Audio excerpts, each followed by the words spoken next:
ये है मुंबई डिवीजन, जहां पर ड्रोन कैमरे की मदद ली जा रही है रेलवे के असेट्स को देखने के लिए, उनकी निगरानी करने के लिए। और सेंट्रल रेलवे के तहत मुंबई डिवीजन ने आरपीएफ को ये ट्रेनिंग दी है। 2 इस तरीके के ड्रोन खरीदे गए हैं जिनसे लाइव स्ट्रीमिंग होगी। ऐसा नहीं है कि ये आसमान में उड़ते रहेंगे और नीचे पता नहीं चलेगा, जब उतर के आएंगे तभी जान पाएंगे। ऐसा नहीं है, ये वहां से लाइव स्ट्रीमिंग करते रहते हैं। और इस तरीके के खास ड्रोन खरीदे गए हैं। और यहाँ पर चूंकि इस इलाके में जहाँ पर ये यार्ड है मुंबई में, वहाँ पर चोरी चकारी की घटनाएं बहुत होती रहती हैं। तमाम जो कोचेस खड़े होते हैं वहाँ पर दिक्कत होती है। ये वाडी बंदर यार्ड एरिया है। वाडी बंदर यार्ड एरिया में ये मुंबई के अंदर ये सारी चीज़ें जिन पर निगरानी रखी जा रही है। और इसके अलावा कलाम बोली ये यार्ड है पनवेल में, जहाँ पर इस तरीके की घटनाएं हुई हैं, जिसके बाद रेलवे ने ये डिसाइड किया कि इन पर खास तरीके से ड्रोन से नज़र रखी जाए। तो यह इसके लिए आरपीएफ के जो जवान हैं उनको ट्रेनिंग दी गई कि उसको किस तरीके से उड़ाएं। और ये जो ड्रोन लिए गए हैं खास तरीके के ड्रोन हैं, ये 2 किलोमीटर की रेंज का एकदम सीधा सीधा आपको नज़ारा देते रहते हैं। और ये नज़ारा देने में इनको क्या है, 25 मिनट तक ये फ्लाई करते हैं। यानी जब एक बार इनको उड़ाया जाता है तो 25 मिनट तक ये डायरेक्ट जो है स्ट्रीमिंग करते हैं। मतलब इनको जो दिखाई देता है तो नीचे कंट्रोल रूम में बैठे हुए लोग उसे सीधा सीधा देख सकते हैं। और ख़ास बात यह है कि ये ऑटोमेटिक हैं, फेल सेफ मोड में इनको उड़ाया जाता है। और रियल टाइम ट्रैकिंग भी हो सकती है, ये कहाँ पे हैं, किस जगह पे हैं।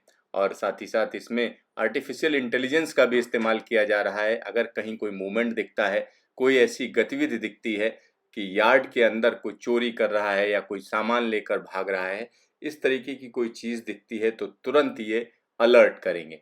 तो इससे ये माना जा रहा है कि जो सर्विलांस है वो बेहतरीन होगा। और एक तरीके से इसका ट्रायल किया जा रहा है। और इसको निंजा अनमैन्ड एरियल व्हीकल्स बोलते हैं, जिनको खरीदा गया है। और देखिए किस तरीके से एक बड़ी दूरी तक इस कैमरे से नज़र रखी जा रही है।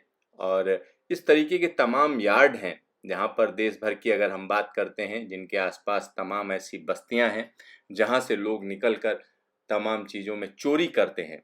ख़ास तौर पर मान लिया कोई कोच खड़ा हुआ है, उसके अंदर की कोई चीज़ें चोरी हो जाएं तो काफ़ी नुकसान होता है। इस तरीके के जो नुकसान हैं, अगर हम रेलवे की बात करें तो उसको एक बड़ी राशि इस पर खर्च करनी पड़ती है। यहाँ देखिए किस तरीके से जो है जो ट्रेनें खड़ी हैं, जो डिब्बे खड़े हैं, ख़ास तौर पर ये यार्ड है तो यहाँ पर मालगाड़ी के डिब्बे आपको दिख रहे हैं। और एक और बड़ी चीज़ जो सामने आती है, जब मालगाड़ियाँ चलती हैं या मालगाड़ियाँ खड़ी होती हैं तो उसमें से भी लोग सामान निकालने की कोशिश करते हैं।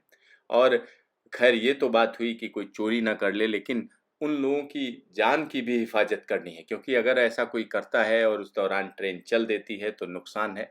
और तो उसमें जान माल का भी नुकसान हो सकता है।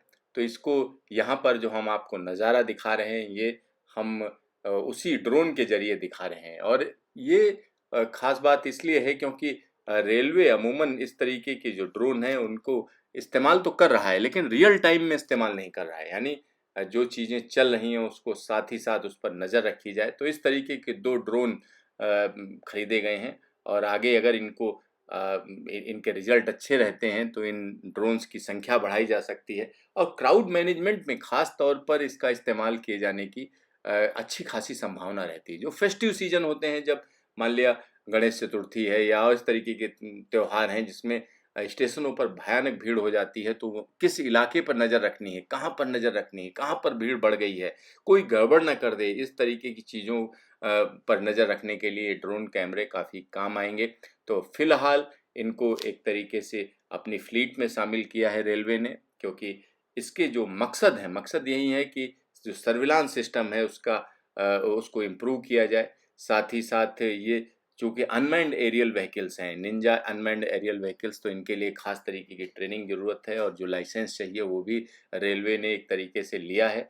और इस जो नया सिस्टम इन्होंने लिया है उसकी खासियत यही है, एक बार मैं फिर से बता दूं, कि रियल टाइम ट्रैकिंग हो सकती है, वीडियो स्ट्रीमिंग हो सकती है, नहीं रियल टाइम ही।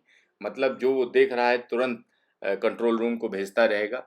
और ऑटोमेटिक फेल सेफ मोड भी है। ऐसा नहीं है कि एक बार आपने उड़ा दिया और उसके बाद आप ढूंढते घूम रहे हैं, मतलब इसमें वापस उसी जगह पर ये उतरता है आकर।